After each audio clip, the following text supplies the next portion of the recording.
Metropolis is the movie that invented science fiction cinema as we know it. But the film you can watch today almost didn't survive at all. Did you know a quarter of this movie vanished for over 80 years and was found in a dusty basement in Argentina? Or that the robot Maria is the direct blueprint for C-3PO in Star Wars? Today, we're uncovering 14 hidden truths about Metropolis 1927. And hidden beneath this towering city are strange connections to Star Wars, Superman, and Adolf Hitler. Number 1. The film that disappeared for 80 years.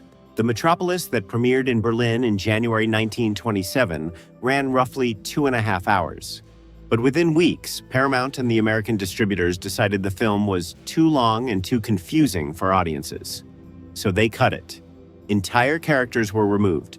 Whole subplots vanished. The film lost about a quarter of its running time, and for decades, everyone believed that missing footage had been destroyed forever. Film historians spent their entire careers trying to reconstruct what was lost, using scripts, photographs, and censorship records. Then, in 2008, something impossible happened. A curator at the Museo del Cine in Buenos Aires, Argentina, examined a dusty 16mm print that had been sitting in the archive for years. It turned out to be a nearly complete copy of the original cut, containing about 25 minutes of footage no living person had seen. The print was scratched and damaged, but it was real. In 2010, the restored version premiered in Berlin more than 80 years after the original. But even now, a few minutes are still missing. The complete Metropolis remains lost. Number 2. The robot that became C-3PO, the Maschinenmensch, the machine human built by the inventor Rotwang, is one of the most famous robot designs in history. Sculptor Walter Schulze Mittendorf created her gleaming metallic body in 1926. But her most famous descendant would not appear for another 50 years. When artist Ralph McQuarrie began painting the first concept art for Star Wars, George Lucas asked for a robot design, and McQuarrie turned directly to Metropolis. His early paintings of C-3PO are almost identical to the robot Maria. The same sculpted face, the same segmented metal body, the same elegant, almost human posture. McQuarrie openly acknowledged the influence, and Lucas himself has cited Metropolis as an inspiration for his galaxy. So when C-3PO shuffles across the deserts of Tatooine, audiences are actually looking at a design born in Weimar, Germany. A robot built for a silent film in 1926 became the most beloved droid in the biggest film franchise on Earth. Number 3. Hitler loved. This film, Metropolis, has a dark admirer in its history. Adolf Hitler reportedly loved the film, and propaganda minister Joseph Goebbels praised director Fritz Lang's work openly. According to the story Lang told for the rest of his life, Goebbels summoned him to his office in 1933 and offered him control of the entire German film industry. Lang claimed he was so terrified that he fled Germany on a train that very same night, leaving his money and possessions behind. It's one of the most dramatic escape stories in Hollywood history. But there's a problem. Historians later examined Lang's passport, and the stamps don't match his story. He actually left Germany months later after several trips back and forth. The legendary overnight escape appears to be Lang's own embellishment. And there's a darker twist. His wife and co-writer, Thea von Harbu, who wrote the novel and screenplay of Metropolis, chose to stay in Germany. She joined the Nazi Party. The couple divorced, and the two minds behind Metropolis ended up on opposite sides of history. Number 4. The actress inside the metal suit. The robot in Metropolis wasn't a puppet or an empty prop. Inside that rigid metal costume was a real person, 19-year-old Brigitte Helm, in her very first film role. The suit was built from a plaster cast of her entire body, and it was agony to wear. The hard shell cut into her skin, leaving bruises and scrapes. She couldn't sit down in it. Under the hot studio lights, she could barely breathe. Crew members felt so sorry for her that they reportedly slipped coins into the suit's openings as small gestures of sympathy. Helm played both the saintly human Maria and her evil robot double, switching between innocence and menace in a single production. It remains one of the great dual performances in silent cinema. But the experience left its mark. Helm never spoke warmly about the shoot, and years later, she walked away from the film industry entirely, refusing interviews about Metropolis for the rest of her life. The most famous robot in film history was a teenager suffering inside a plaster shell. Number 5. Fritz Lang nearly burned his star alive. Near the end of the film, the robot Maria is tied to a stake and burned by an angry mob. Today, that scene would be done with visual effects. But in 1926, Fritz Lang used real fire, real ropes, and a real actress. During filming, the flames came too close and Brigitte Helm's dress actually caught fire on set. She was pulled to safety, but the danger was completely real. And it wasn't an isolated incident. Lang was notorious as a tyrant on set. He demanded take after take, had actors thrown around for scenes of violence until they were genuinely exhausted, and pushed his cast to physical extremes in the name of realism. Helm later described the production as torment, but Lang got exactly the footage he wanted, and the burning of the false Maria became one of the most iconic images of the silent era. The terror on screen wasn't entirely acting. Number 6. 500 children in freezing water. In the film's climax, the workers' underground city floods, and Maria rescues hundreds of children from the rising water. Those children were real. The production recruited around 500 kids, many from Berlin's poorest working-class neighborhoods, and put them in pools of water for days of filming. The water was kept deliberately cold, and Lang shot the sequence over and over, take after take, while the children shivered through it. For many of those kids, it was likely the only film set they would ever see, and the scale of the production around them was just as extreme. Metropolis took roughly 310 days and 60 nights of shooting, with thousands of extras, in an era with no unions, no safety regulations, and no limits on a director's ambition.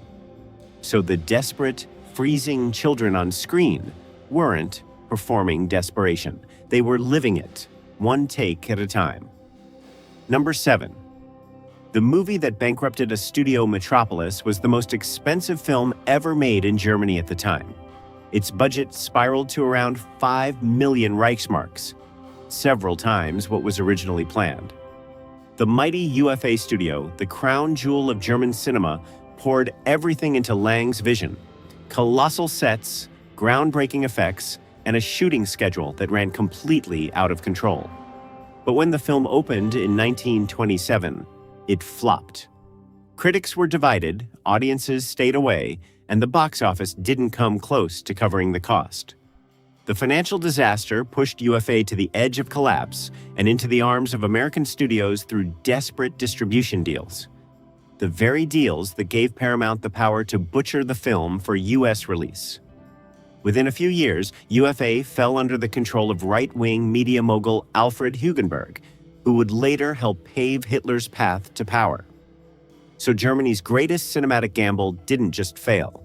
It helped reshape who controlled German media at the worst possible moment in history. Number 8. The scene cut.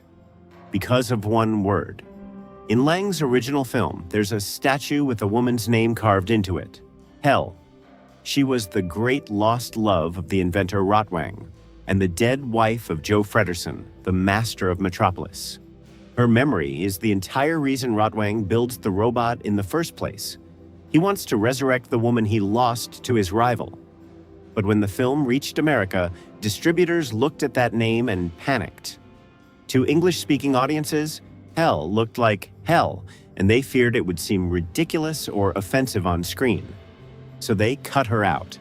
The statue, the backstory, the motivation, all of it, gone. For 80 years, audiences watched a villain build a robot for basically no reason, and the film's central love triangle simply didn't exist. Only with the Argentina restoration did hell finally return to the story. One four-letter name, removed out of embarrassment, broke the plot of a masterpiece for 8 decades.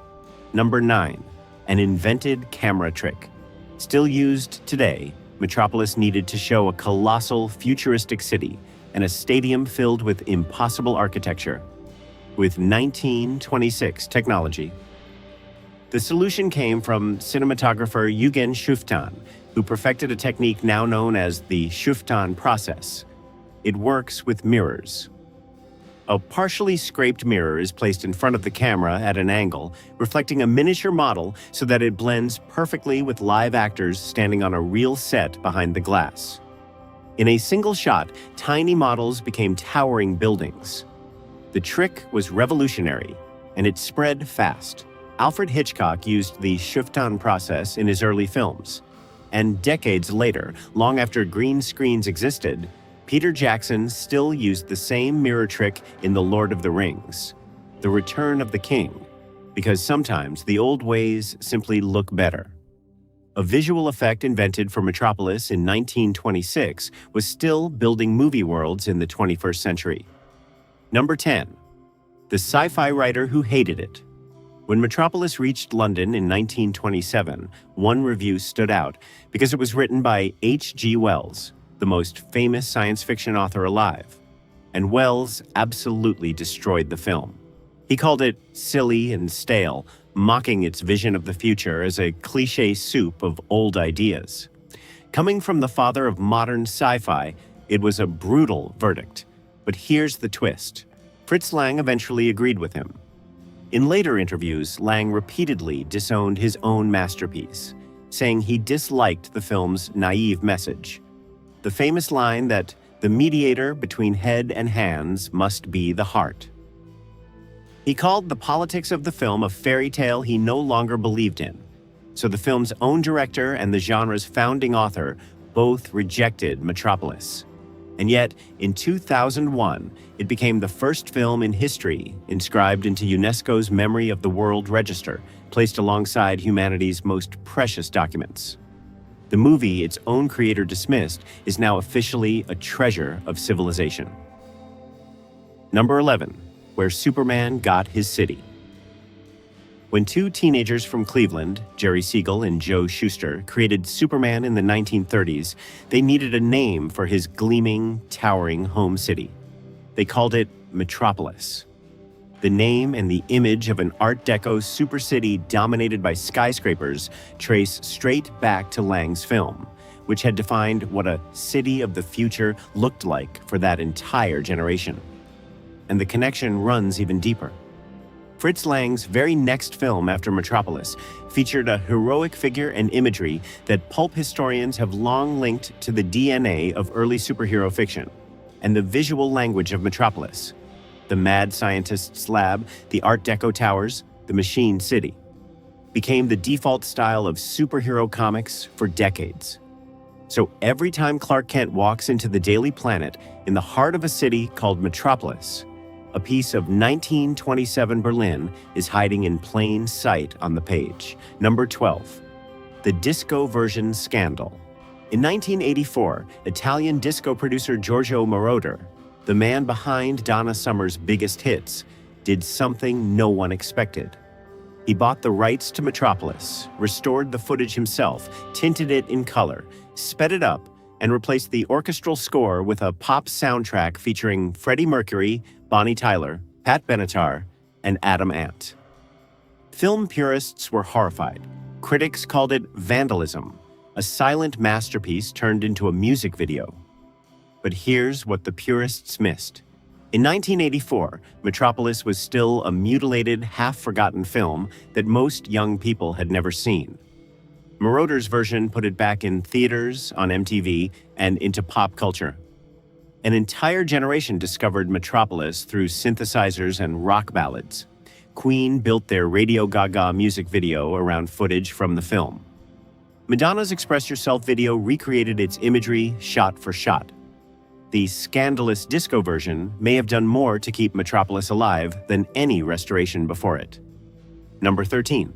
the real nobody noticed in New Zealand. The Argentina discovery gets all the headlines. But it wasn't the only miracle.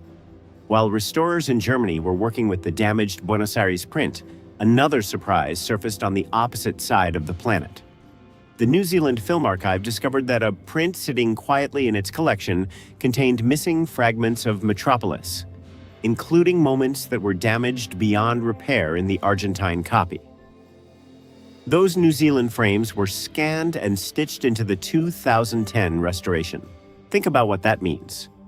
Pieces of one German film from 1927 were scattered across 3 continents: Europe, South America, and Oceania, sitting in cans for the better part of a century, waiting for someone to look. The version of Metropolis we watch today is a jigsaw puzzle assembled from around the world. And film archivists believe other lost films are still out there, misfiled and mislabeled, waiting for their own Buenos Aires moment. Number 14. The audience that saw a film no one would see again. On January 10, 1927, Metropolis premiered at the UFA Palast am Zoo in Berlin. The audience that night watched Fritz Lang's complete original cut. The full story, every character, every scene, exactly as he intended. They had no idea how lucky they were. Within weeks, the film was pulled and slashed for international release, and even German theaters soon received a shortened version. The original negative was cut up, and the missing pieces scattered or destroyed. That Berlin premiere audience became the only people in history to ever see the true Metropolis.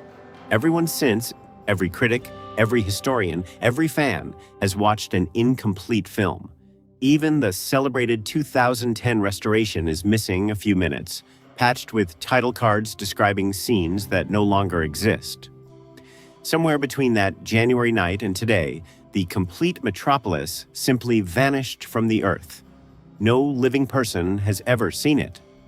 Metropolis may look like an old silent film on the surface, but underneath all those towers is a story about creation turning against its makers.